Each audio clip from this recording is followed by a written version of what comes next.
Ons Vader wat in die hemel is, U het vanmôre ons gebed, ons versigtiging gehoor, dat U ons oë, ons harte sal open, dat ons sal hoor, dat ons sal sien, en dat U ons ook in beweging sal bring om te doen, te gaan, soos U ons lei. Ons dank U vanmôre vir die wonderlike voorreg om op so 'n mooi Sondagoggend hier by mekaar te kan wees. En veral as ons ook dink wie ons is, dat ons mense is wat na U beeld gemaak is, dat ons kinders van die Here is, dat U ons nuut gemaak het in Christus ons Here, dat ons vanmôre hier by mekaar is as U gemeente, geroepenis, wat by mekaar kom as broers en susters, as 'n familie in die Here, en dat ons ook in hierdie mooi ruimte by mekaar kan wees, dat ons bo alles ook U teenwoordigheid kan beleef, en veral ook deur U Heilige Gees en deur U woord kan weet dat U hier by ons is.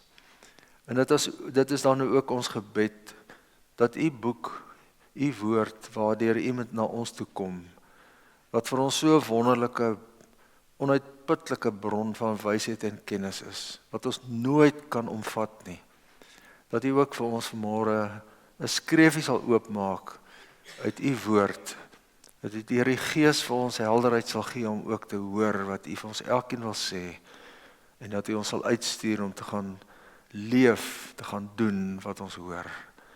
Dankie dat ons so kan bid in U naam, Here Jesus. Amen. Dankie aan ons voorsangspan, so lekker saam gesing.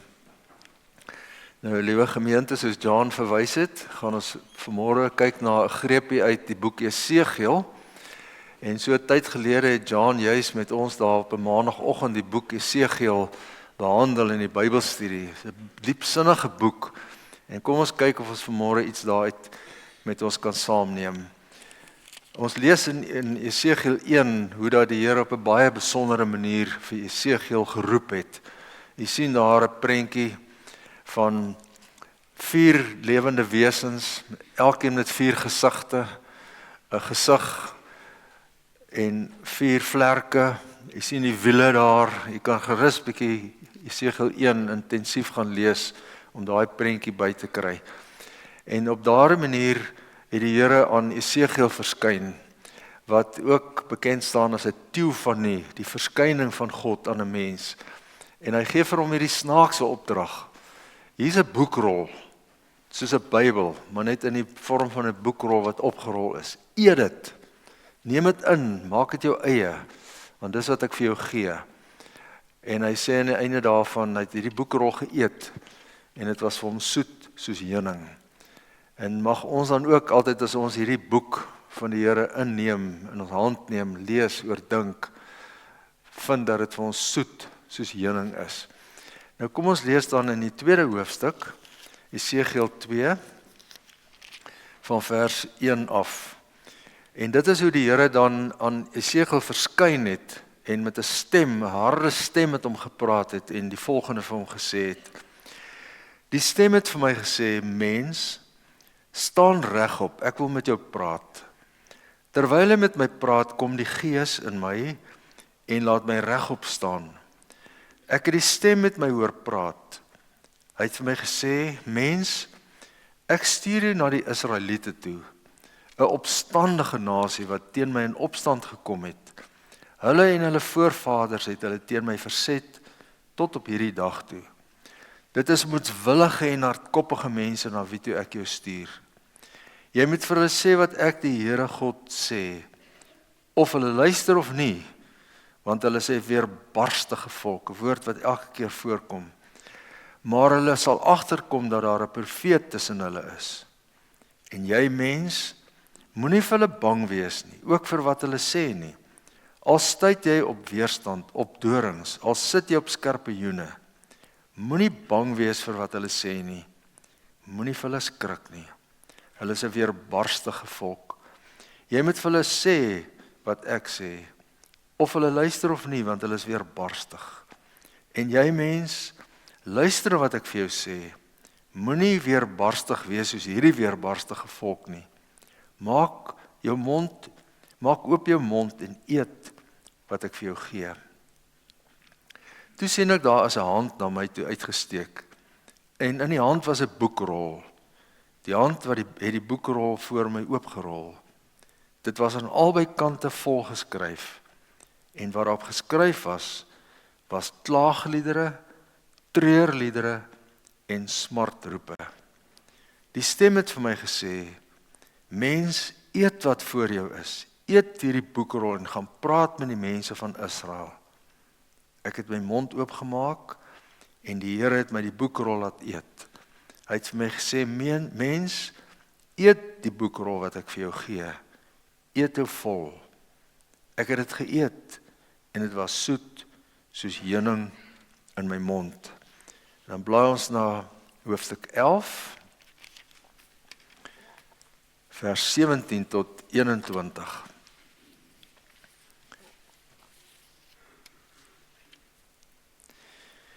En dan gaan dit nou voort wat Jesegiel vir die volk Israel moet sê. Jy moet sê, so sê die Here my God. Ek gaan julle dan ook nou bymekaar maak tussen die ander nasies uit. Julle versamel uit die ander lande waarin ek hulle verstrooi het en vir julle die land Israel teruggee. Hulle sal hierheen kom en al die waaglike afskuwelike goed uit die stad uit verwyder. Ek sal hulle 'n ander hart gee en 'n nuwe gees onder hulle laat posvat. Ek sal die kliphart uit hulle liggaam verwyder en hulle 'n hart van vleis gee. Dan sal hulle volgens my voorskrifte leef en my bepalings nakom en daarvolgens optree. Hulle sal my volk wees en ek sal hulle God wees. Die wat die waaglike afskuwelike dinge bly doen, se dade sal op hulle eie kop afkom. En dan lees ons ten slotte ook uit hoofstuk 18, Jesegiel 18, 'n paar verse, die eerste 5, Jesegiel 18, die woord van die Here het tot my gekom. Waarom gebruik julle, dis nou die Israeliete, in die land Israel hierdie spreekwoord? Die vaders eet groendruiwe, en dan word die kinders se tande stomp. So seker as ek leef, sê die Here my God, julle sal nie meer die spreekwoord in Israel gebruik nie. Al die mense behoort aan my. Vaders en kinders is myne. Dit is die mens wat sondig wat sal sterf. Wie wil leef volgens my wil, sal reg laat geskied en reg doen. En dan noem Jesegiel 'n hele paar dinge hoe 'n mens reg lewe in verhouding met God en jou naaste. En dan lees ons ten slotte ook die vers 19 in Jesegiel 18. Julle vra waarom die seun nie die straf op sy pa se sonde kan dra nie. Omdat die seun reg laat geskied en reg leef. Hy is gehoorsaam aan al my voorskrifte en hy voer hulle uit. En daarom sal hy bly lewe. Die mens wat sondig sal sterwe. 'n Seun sal nie die straf op sy pa se sonde dra nie. En 'n pa sal nie die straf op sy seun se sonde dra nie. Wie leef volgens my wil, sal die vrugte daarvan pluk. Wie goddeloos is, sal die straf daarvoor dra. Maar die goddelose wat hom van al sy sondes bekeer, al my voorskrifte nakom, reg laat geskied en reg doen, sal bly lewe. Hy sal nie sterwe nie. Nie een van sy oortredings wat hy begaan het, sal teen hom gehou word nie. Hy sal bly lewe op grond van die reg wat hy doen. Dit is beslis nie my wil dat die goddelose moet sterf nie, sê die Here my God. Dit is my wil dat hy hom bekeer van sy verkeerde dade en dat hy bly lewe. En dan gaan ons net terug na Jesegiel 18 vers 2. Hierdie eienaardige spreekwoord wat die Israeliete onder mekaar gebruik het. Die vaders eet groendruiwe en dan word die kinders se tande stomp. Nou liewe gemeente, vanmôre dink ons 'n bietjie na oor die vraag: wie se skuld is dit? Wie moet die skuld kry? Wie moet die skuld dra? En ons gaan 'n bietjie terug na die ballingskap geskiedenis. So ongeveer 600 jaar voor Christus is die Israeliete onder die hand van die Babiloniërs weggevoer na Babylon toe. Dit was die Here se straf op sy volk wat afgode begin aanbid het, wat ongehoorsaam en opstandig was. En ons het gehoor hoeveel kere word dieselfde woord herhaal. Hulle is weer barstig geweest, hulle was opstandig. Hulle was teenoor die Here nie gehoorsaam geweest nie. Hulle was in opstand geweest. En nou word hulle weggevoer na 'n vreemde land. En net 'n paar jaar daarna, in die jaar 593, word hierdie man Esegiel geroep. En ons het nou gesien, en jy kan dit gaan lees weer in Esegiel 1, die dramatiese manier waarop die Here vir Esegiel geroep het. Daar was 'n harde geklank. Dit het geklink soos 'n weermag wat aankom in die verskyning van die Here, waarin hy vir Esegiel tot stilstand geroep het en vir hom hierdie opdrag gegee het: gaan jy nou na my volk toe. Hy is saam met hulle in ballingskap in Babylonië en hy met hierdie boodskap vir die volk gaan gee. En natuurlik sal hy bang kan wees, maar die Here sê vir hom: moenie bang wees vir hulle nie. Moet jy nie eers steur as hulle nie wil luister na jou nie. Gaan jy net te wees net gehoorsaam. En dan hoor ons baie duidelik die hart van die Here. Hoe dat hy eintlik nie sy volk wil verwerp nie. Hy wil nie vir een van my verwiller en verwerp nie. Hy wil eintlik soos die Vader daar in die gelykenis van die verlore seun vir ons almal met oop arms terug ontvang om net by hom te wees. So wil hy sy volk ook eintlik na hom toe terugtrek. Ons het gehoor hier, hy het nie behaag daarin dat enigiemand verlore moet gaan nie, maar hy wil hê dat mense hulle sal bekeer en na hom toe terugkeer. En dan maak hy die belofte dat uiteindelik hierdie hart van klip van hulle, wat klip hart verhard het teen die Here, dat hy dit gaan uithaal en 'n sagte hart van vlees in hulle binneste sal gee. Onthou jy nog die geskiedenis op 3 Desember 1967 het daar in die Kaap 'n wêreldgebeurtenis plaasgevind. Toe professor Chris Barnard die eerste keer in die mensgeskiedenis een mens se hart uit sy buik uitgehaal het en 'n ander mens se hart ingesit het. En vandag word daar tussen 5 en 6.000 hartoortplantings oor die hele wêreld gedoen. Dit gee vir ons 'n bietjie die beeld van wat Esegiel hier bedoel. Die Here wil eintlik sy volk se hart wat teenoor hom verhard het, wil hy vervang met 'n hart wat sag geword het teenoor hom, wat weer plek vir die Here in hulle hart gemaak het. En dan kom ons uiteindelik by hierdie interessante spreekwoord wat hy hier met 'n vingerwysing na die volk verwys. Hy sê: waarom gebruik julle hierdie snaakse spreekwoord in Israel? Die paas eet, die vaders eet druiwe, groen druiwe, en dan word die kinders se tande stomp. Kry jy die beeld? As mens dalk 'n druiwekorrel sou eet wat nog nie heeltemal ryp is nie, en jy kry daai frank smaak in jou mond, dan kry jy die smaak, jy wat geëet het. Nou hoe is dit nou moontlik dat jou kind wat nie die druiwekorrel geëet het, daardie frank smaak sal kry? En dan gaan dit daaroor dat dit eintlik teruggaan ook na die wet van die Here.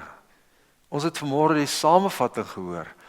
Maar as 'n mens gaan lees in Eksodus 20 en Deuteronomium 5, dan word daar ook gesê in die wet dat die Here besoek die sondes van die vaders aan die 1000ste geslag. En hier klou die volk nou daaraan vas. Dis nie ons skuld dat ons is waar ons is nie. Dit gaan terug na ons ouers toe. En dis presies die spreek wat Esegiel in opdrag van die Here vir hierdie volk moet tuisbring. Elkeen staan verantwoordelik voor God vir sy eie dade. Julle wat en nou hier in ballingskap is, dis julle eie skuld. Julle het daar in Israel, het julle van die Here afgedwaal. Julle afgode aanbid in die berge. Nou wil julle sê, dis nie julle skuld nie, dis julle voorvaders se skuld.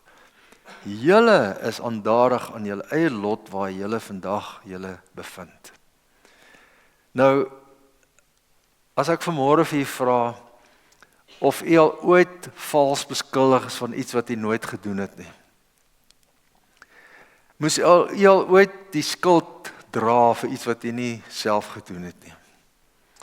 Ek hoor nou die dag van 'n baie oulike, voorbeeldige jong man wat in graad 12 in een van die skole in Pretoria is. Pragtige jong man, hy's 'n leier, voorbeeldig. En hulle woon naby die hoërskool waar hy is, maar die laerskool is ook naby. En nou in die eksamentyd, toe lui sy selfoon in die klas. En die juffrou konfiskeer sy foon, dis 'n aflosjuffrou wat hom nie geken het nie, hy's 'n leier in die skool, voorbeeld. Sy naam word opgeskryf in die boek, hy moet gaan detensie sit. En wat eintlik regtig gebeur het, sy ma die skoolklok gehoor lui omdat hulle naby die skool bly. En sy het gedink dis die hoërskool se klok, dis dit al die laerskool se klok. Sy bel hom want sy weet hy's nou uit die eksamenlokaal. En die arme jong man antwoord sy foon. En daar het hy nou die moeilikheid. Word hy eintlik gestraf vir iets wat hy nie regtig verkeerd gedoen het nie.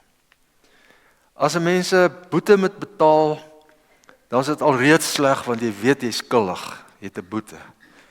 Maar dink net hoeveel erger is dit nie as jy 'n boete betaal vir iets wat jy nie gedoen het nie. Daar waar ons bly word ons spoed baie mooi gemonitor. Jy mag nie oor 40 ry nie, bewaar jy as jy te vinnig ry, dan gaan jy 'n boete kry op jou rekening. Nou die dag kry ek 'n rekening en ek sien dis nie my kar, dis nie my registrasienommer, dis vriende wat kom kuier het wat te vinnig gery het. Nou so voel dit as jy valslik beskuldig word van iets wat jy nie gedoen het nie. En nou die vraag wat die volk sê, maar dis nie ons nie, dis ons voorouers. En dis wat Esegiel vir die volk moet gaan sê.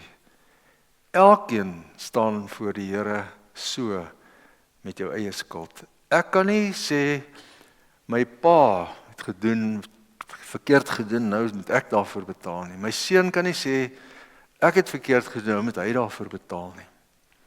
Nou die dag in 'n gesprek sê iemand na aanleiding van die gesprek oor die oorloë wat tans in die wêreld aan die gang is, waarin so baie mense hulle lewe verloor wat in baie opsigte en alle totaal onsinnig is. Waar is God? So op 'n manier van, kan hy nou nie iets aan doen nie? Ja, God kan alles doen, hy kan enigiets doen. Maar ek, as ek 'n individu is, as ek 'n leier is, 'n president is, moet ook vir my eie dade aanspreeklikheid aanvaar. Ek kan nie dom, selfsugtige dinge doen en dan sê, maar waar is God nou nie? Ek moet self ook verantwoordelikheid aanvaar vir my dade.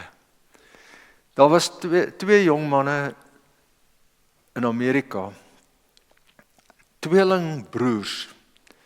Die een was algehele alkoholist geweest, die ander een was 'n miljonair. En hulle vra vir die twee seuns, hoe het dit gekom dat jy so suksesvol is?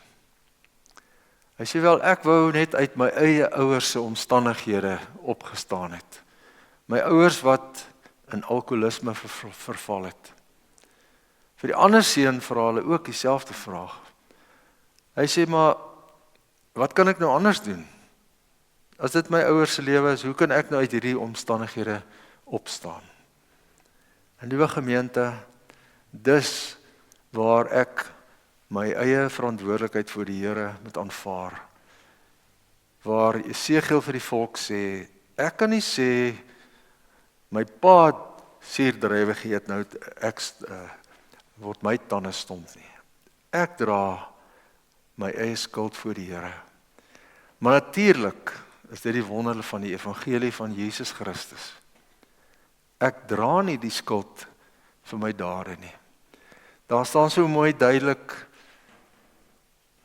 in die Bybel, my skuldbewys is aan die kruis van Jesus Christus vasgespijker. Al my sondes is daar, my skuldlas is daar teen die kruis vasgespijker. Ek is 'n nuwe mens.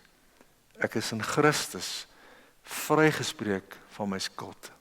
Ek wat eintlik my skuld moet dra, dra nie my skuld nie. Hy dra al my skuld. Ek kan nie my kind in die skuld bring deur die dinge wat ek doen nie. En ek kan ook nie skuld van my pa dra nie, sê die Bybel mooi hier duidelik. Maar Christus is die een wat my skuld vir my dra. Ons kan wel druiwe eet, druiwe drink, as ons die beker van danksegging neem, waarin die druiwekorrels gepars is tot wyn, dan drink ons uit daardie beker. Kan ons die druiwe eet, en ons tande sal nie stomp word nie, want ons vier daarmee ook die verlossing in Christus. So seker as wat ek die brood eet, so seker as ek die wyn drink, so seker weet ek dat my sonde vergewe is. Deur Christus wat gesê het, ek is die ware wynstok en julle is die lote. Wie in my bly en ek in julle sal baie vrugte dra. En nou, liewe gemeente, gaan ons vanmôre hier uit mekaar uit. Ons kan sê, elkeen van ons het 'n besluit geneem om weer in 'n nuwe verhouding van vooraf met God te lewe. Maar dit verg ook dat ek dit gaan uitlewe. En Esegiel sê dit so mooi in hoofstuk 18, nadat hy daai spreek behandel het, kan ons verder gaan lees die res van daai hoofstuk. Wat dit behels my lewe na buite, hoe ek ook in verhouding met ander reg sal lewe. Soos byvoorbeeld nie ander mense te na sal kom, hoe rente hef nie, 'n vrou sal respekteer, en so meer, wat alles neerkom op wat ons net gehoor het in die wet. Jy moet die Here jou God lief hê met jou hele hart, jou hele siel, jou hele verstand, met jou naaste lief hê, soos jouself. En kom ons gaan hier uit vanmôre, ons gaan maak die wêreld 'n beter plek. Plek waarin ons met baie onsekerhede lewe, waar 'n mens net in 'n enkele sin in 'n negatiewe gesprek oor die politiek en oor die wêreld kan beland. Maar kom ek gaan lewer my bydra as iemand wie se skuld gedra is deurdat dit aan die kruis van Christus vasgespijker is en ek geen las hoef te dra nie, omdat ek 'n nuwe mens in Christus is. En mag die Here ons dan elkeen seën dat ons vanmôre hier uitstap en met vreugde, met 'n ligte las, omdat ek aan die Here behoort en ek hierdie boodskap ook die wêreld wil indra. Amen. Ons Vader, ons dankie vanmôre dat ons hier by mekaar kon wees. Dankie vir die woord wat ons saam bind en dat ons ook as 'n familie mekaar in die geloof kan versterk. Ons wil vanmôre dan so bid ook vir die geloofsfamilie hier van Nelspruit Suid. Die leiers, die leraars, John en Louis met hulle gesinne, die kerkraad, al die aksies. Ons wil in besonder ook dink aan die jeugaksie in die nuwe kwartaal. Dat U ook daar in alle opsigte sal voorsien, dat ook die werk onder die jeug kan groei en floreer. Ons wil vandag in besonder ook dink aan die personeel hier by die kerk, elke lid van die personeel, dat U ook elkeen sal seën en sal gebruik.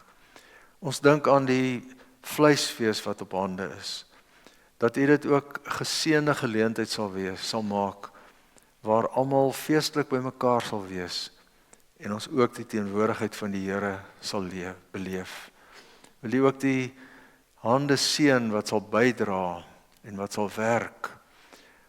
Ons dink vanmôre ook aan die skool wat begin in die nuwe week, almal wat betrokke is by die skole, onderwysers, leerlinge, die studente, universiteite, colleges.